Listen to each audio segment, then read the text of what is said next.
Hello student, Vindhya civil service academy में आपका स्वागत है। करने वाले हैं शब्द। ठीक है, तो समझते हैं कि शब्द क्या होता है। समझते हैं शब्द क्या होता है। शब्द दो या दो से अधिक वर्णों के, क्या, दो या दो से अधिक, दो या दो से अधिक वर्णों के, दो या दो से अधिक वर्णों के सार्थक समूह को, सार्थक ध्यान रखना, सार्थक या व्यवस्थित, सार्थक या व्यवस्थित समूह को क्या कहते हैं? वर्ण कहते हैं। दो या दो से अधिक वर्णों के सार्थक या व्यवस्थित समूह को क्या कहा जाता है? शब्द कहा जाता है। सार्थक का मतलब ये कि मान लीजिए उदाहरण के रूप में कमल क्या है? एक पुष्प है। इसका अर्थ निकल रहा है कि सार्थक, मैं इसी को लिखता हूं मकाल, ये क्या, इसका अर्थ ही नहीं निकल रहा है ना, इसका अर्थ ही नहीं निकल, इसलिए तो बोलते हैं सार्थक या व्यवस्थित समूह। ऐसा नहीं कुछ भी लिख दिया, उसका अर्थ निकलना चाहिए। जैसे कमल हो गया, विद्यालय हो गया, विद्यालय, ठीक है, तो मतलब इनका अर्थ निकल रहा है विद्यालय में। इसको लिख दो या ला धा वि, तो ये शब्द थोड़ी हुआ, ये तो कुछ भी, ये शब्द नहीं हुआ, इसलिए क्योंकि सार्थक नहीं है। सार्थक और व्यवस्थित इस समूह को क्या बोला जाता है? शब्द बोला जाता है। ठीक है, आप लोग लिखते जाइएगा। अब लिखो शब्द क्या? अंग। शब्द के दो अंग होते हैं, एक होता है सार्थक, सार्थक, एक होता है निरर्थक। एक होता सार्थक, एक होता है निरर्थक। सार्थक शब्द वे हैं, सार्थक शब्द वे होते हैं जिनका एक निश्चित अर्थ होता है, जिनका एक अर्थ होता है, जिनका कुछ अर्थ होता है, वो क्या कहलाते हैं? सार्थक शब्द कहलाते हैं। ऐसे शब्द जिनका कुछ अर्थ नहीं होता है, जिनका कुछ अर्थ नहीं होता है, इसमें हो जाएगा जैसे कमल, विद्यालय, कॉलेज, किताब, चाय। ठीक है, निरर्थक से जैसे बोल देते हैं चाय, चाय वाय, वाय क्या है? ये निरर्थक शब्द है। चाय वाय से बोल देते हैं अपन खाना वाना, खाना वाना, ये क्या है? निरर्थक शब्द है। कि शब्द के कितने भेद होते हैं, शब्द के भेद।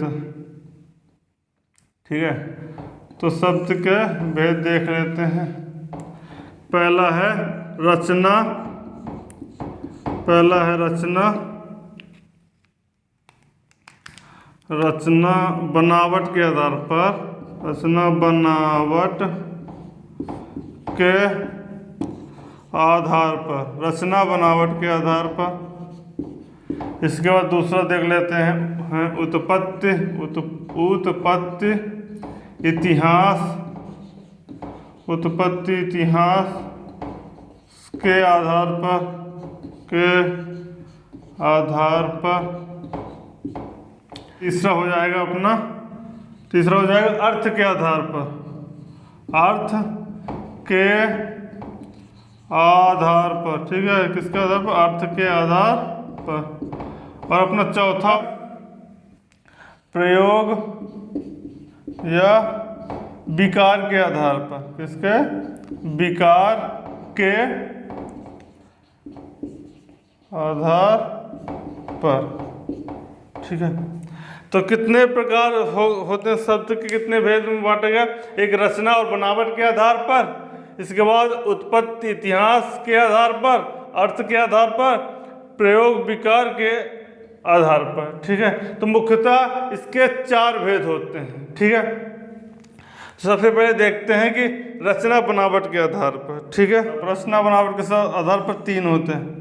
एक होता है रूढ़ शब्द, एक होता है रूढ़ शब्द, दूसरा होता है यौगिक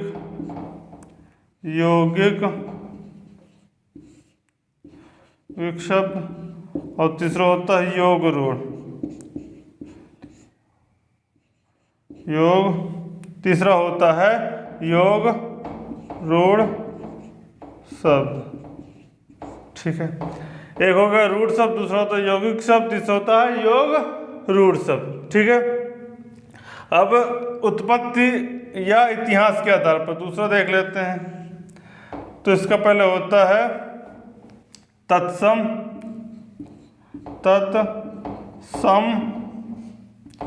दूसरा होता है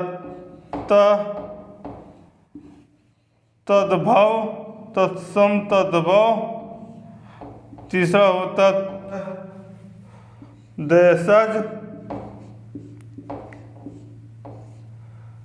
फिर विदेशी और संकर।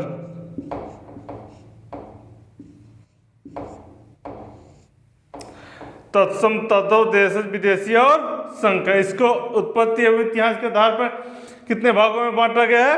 5 भागों में। तत्सम तद्भव देशज विदेशी और संकर। इसके बाद देख लेते हैं अर्थ के आधार पर। किसके आधार पर? अर्थ के आधार पर। कि वो पहला होता है एक आर्थी,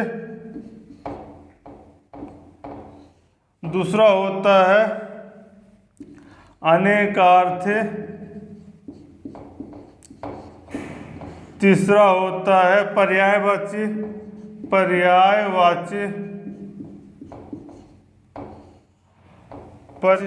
चौथा होता है विलोमार्थी। क्या? विलोमार्थी। ठीक है, तो अर्थ के आधार पर कितने भेद होते हैं? प्रकार 4 होते हैं, एकार्थी, अनेकार्थी, पर्यायवाची और विलोमार्थी। अब सबसे लास्ट में बच रहा है कौन? सबसे लास्ट में प्रयोग के आधार पर। ठीक है, प्रयोग के आधार पर इसको मुख्यतः 2 भागों में बांटा गया है।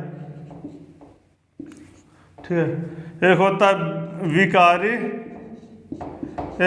विकारी, दूसरा होता है अविकारी।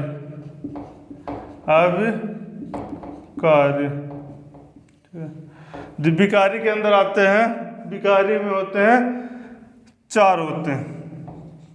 संज्ञा, सर्वनाम,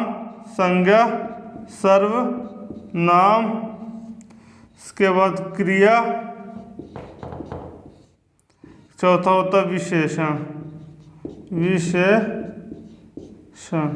ठीक है, तो कौन कौन से हो गए?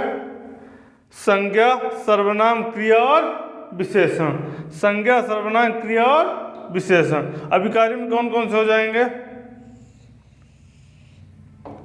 अभिकारी में होता है, अभिकारी में, ठीक है, लिखना होता है क्रिया विशेषण, समुच्चय बोधक,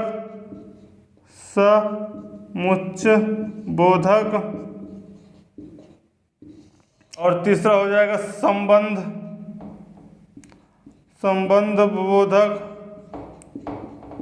संबंध बोधक, चौथा हो जाएगा विस्मयादि बोधक। ठीक है, विस्मयादि बोधक। ठीक है, तो कितने हो गए?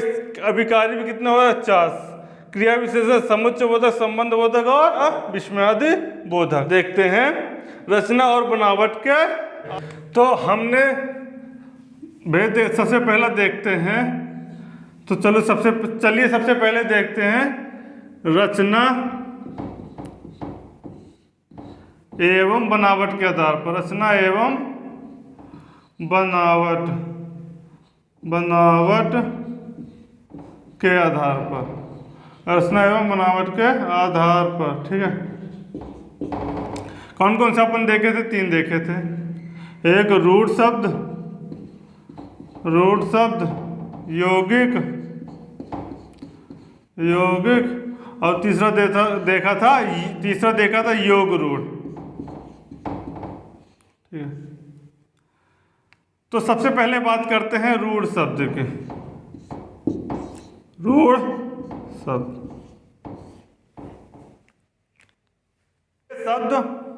के लिखना हमेशा ऐसा स्टार्ट किया करो जब परिभाषा बनाया करो, जैसे वे वर्ण और शब्द में वे शब्द। ठीक है, तो इसको लिखेंगे वे शब्द, वे शब्द जिसे तोड़ने पर, वे शब्द जिसे तोड़ने पर, वे शब्द जिसे तोड़ने पर वे अपना अर्थ खो दें, वे अपना अर्थ खो दें, अपना अर्थ खो दें। क्या कहलाते हैं? रूढ़ शब्द कहलाते। वे शब्द जिसे तोड़ने पर वे अपना अर्थ खो दें, क्या कहलाते हैं? रूढ़ शब्द। एग्जाम्पल से समझते हैं। जैसे मैंने लिखा घर, यदि मैं यदि मैं घर को तोड़ रहा हूँ, घा प्लस रा, तो कुछ अर्थ निकलता, कुछ अर्थ नहीं निकलता। ठीक है, जैसे मैं लिख रहा हूँ कमल, तो कमल को तोड़ूं का मा प्लस ला, कुछ अर्थ निकल रहा, कुछ नहीं निकल रहा। तो वैसे शब्द जिसे तोड़ने पर अपना अर्थ खो दें, क्या कहलाते हैं? रूढ़ शब्द कहलाते। जैसे मैं लिख रहा हूं जल, तो क्या हो जाएगा? जा प्लस ला, कुछ अर्थ निकल रहा, कुछ अर्थ नहीं निकल रहा। तो इसीलिए इसको इनको क्या बोलते हैं? रूढ़ शब्द। मतलब इनको यदि हम परिवर्तन करेंगे या इनको तोड़ेंगे तो ये अपना अर्थ खो देते हैं, इसलिए इनको क्या बोलते हैं? रूढ़ शब्द। ठीक है, अब दूसरा यौगिक, हम दूसरा समझते हैं यौगिक। क्या है? यौगिक। ठीक है, जो बनता है ये 2 या 2 से अधिक शब्दों से मिलकर बनता है। 2 या 2 से अधिक, 2 या 2 से अधिक शब्दों से मिलकर बनता है। इसी परिभाषा लिखना, 2 या 2 से अधिक शब्दों से मिलकर बनता है। इसको तोड़ने पर ये अपना अर्थ नहीं खोते हैं। जो रूढ़ होता था वो अपना अर्थ खो देता था। यौगिक क्या है? 2 या 2 से अधिक शब्दों से मिलकर बना होता है। यदि हम इसको तोड़ते हैं तो ये अपना अर्थ नहीं खोता है। तो लिखेंगे 2 या 2 से अधिक शब्दों से मिलकर बना होता है। 2 या 2 से शब्दों से मिलकर बनता। ठीक है, इसे तोड़ने पर अपना अर्थ नहीं खोता। जैसे मान लीजिए उदाहरण से समझिए, मैं लिखता हूं विद्यालय। क्या लिखा मैंने? मैं विद्यालय। तो इसको तोड़ेंगे तो क्या हो जाएगा? विद्या धन आलय। ठीक है, मतलब किसका आलय? विद्या, जहां पढ़ाई लिखाई उसका आलय। तो कहाँ अर्थ टूट रहा है? जैसे लिखते हैं अपन पर्यावरण। पर्यावरण क्या हो जाए? परि मतलब चारों ओर, क्या? आवरण। ठीक है, जैसे होता है भूगोल, तो क्या हो जाएगा? भू धन गोल। मतलब इनको यदि हम तोड़ते हैं तो भी इनका अर्थ नहीं खोता। क्या कहलाते हैं? यौगिक कहलाते हैं। ठीक, तो योग रूढ़ को देखते हैं। तो योग रूढ़, ठीक है, अब योग रूढ़ को समझते हैं। तो ये वे शब्द होते हैं जो यौगिक के समान तो दिखते हैं, जो यौगिक के समान होते हैं, लेकिन एक विशेष अर्थ देते हैं। वो साधारण अर्थ ना देके क्या देते हैं? एक विशेष अर्थ देते हैं। तो इसमें जितने भी सभी एग्जाम्पल बहुब्रीहि समास के आ जाएंगे, बहुब्रीहि समास के। जैसे मान लीजिए वे शब्द जो यौगिक तो होते हैं, ठीक है, यौगिक तो होते हैं, लेकिन क्या करते हैं? एक विशेष अर्थ देते हैं। विशेष अर्थ, समान अर्थ ना देके एक विशेष अर्थ देते। जैसे मैं लिखता हूं दशानन। 10 है आनंद जिसके, 10 है आनंद जिसके। ठीक है, तो मतलब कौन हो जाएगा? रावण। ठीक है, तो जितने भी बहुब्रीहि समास के एग्जाम्पल सब किस में आ जाएंगे? योग रूढ़ शब्द। जैसे मैं लिखा जलज, मतलब जो जल में उगता है, मतलब कमल। ठीक है, ऐसे ही पीताम्बर, पीताम्बर पीताम्बर पीताम्बर। तो ये सब एग्जाम्पल किसके? योग रूढ़ के। ठीक है, तो हमने रचना एवं बनावट के आधार पर तीनों प्रकारों को अच्छी तरीके देख लिया, उत्पत्ति एवं इतिहास के आधार पर। ठीक है, अब देखते हैं उत्पत्ति एवं इतिहास के आधार पर, उत्पत्ति एवं इतिहास के आधार पर, उत्पत्ति एवं इतिहास के आधार पर। ठीक है, तो अपन ने किसके देखा था? पहला देखा था इसके 4 टाइप देखे थे अपने, 4 प्रकार, जिसमें देखा था तत्सम, दूसरा देखा तद्भव, तत्सम तद्भव, तीसरा देखा था देशज,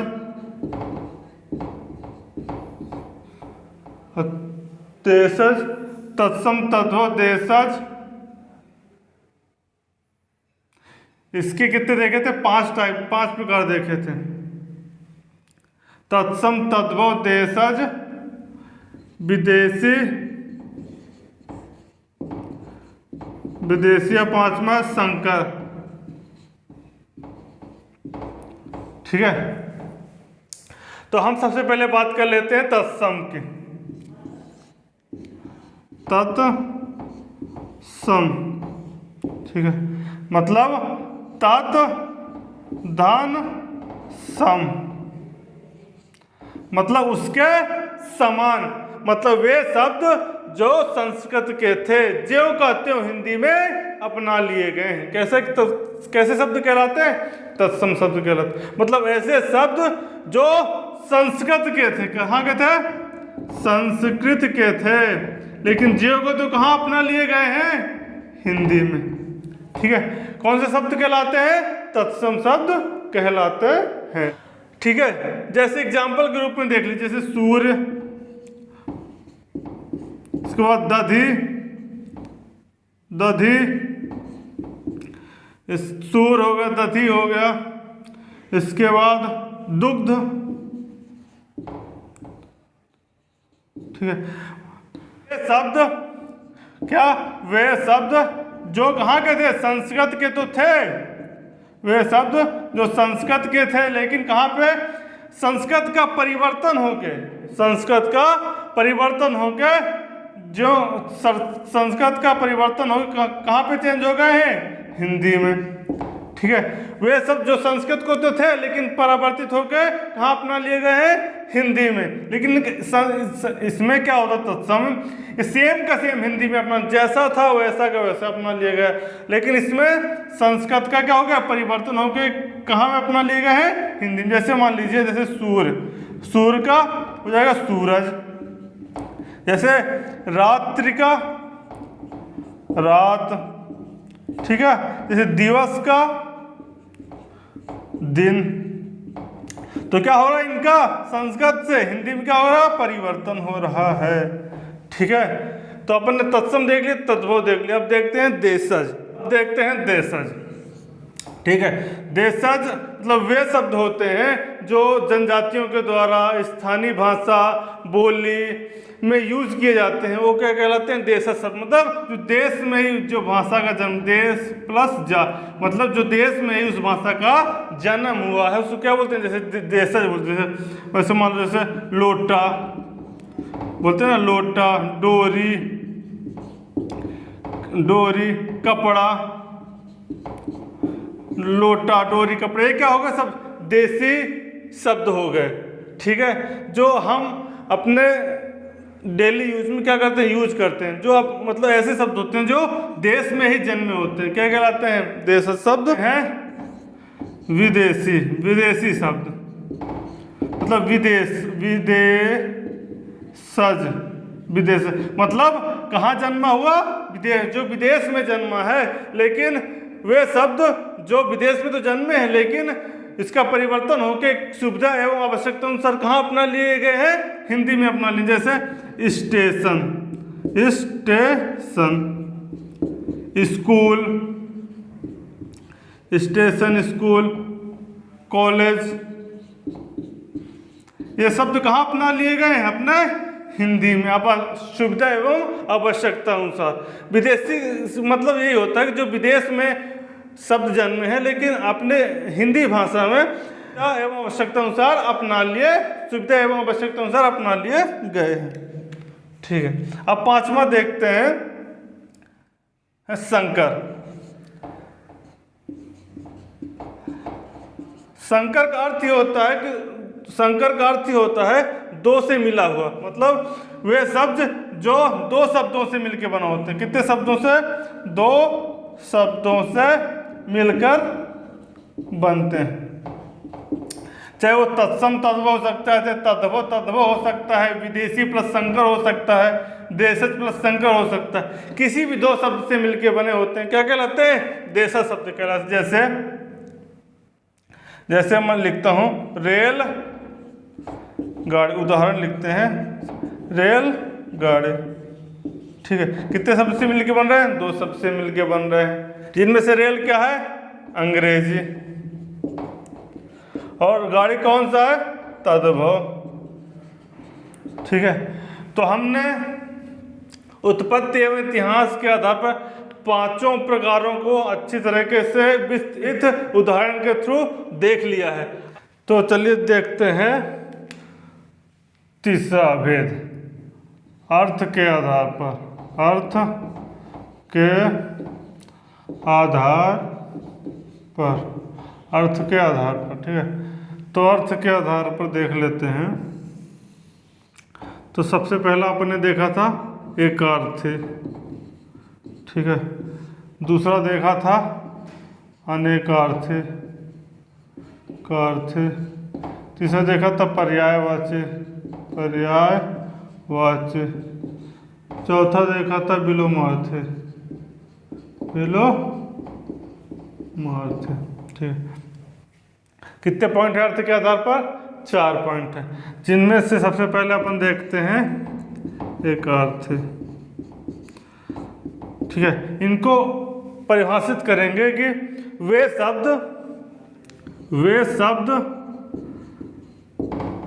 शब्द जो केवल एक ही अर्थ का बोध देते, एक ही अर्थ का बोध देते हैं, क्या कहलाते हैं? एकार्थी शब्द कहते। वे शब्द जो एक अर्थ का बोध देते हैं, एक अर्थ का बोध देते या बोध कराते हैं, या बोध कराते हैं, क्या कहलाते हैं? एकार्थी शब्द कहलाते हैं।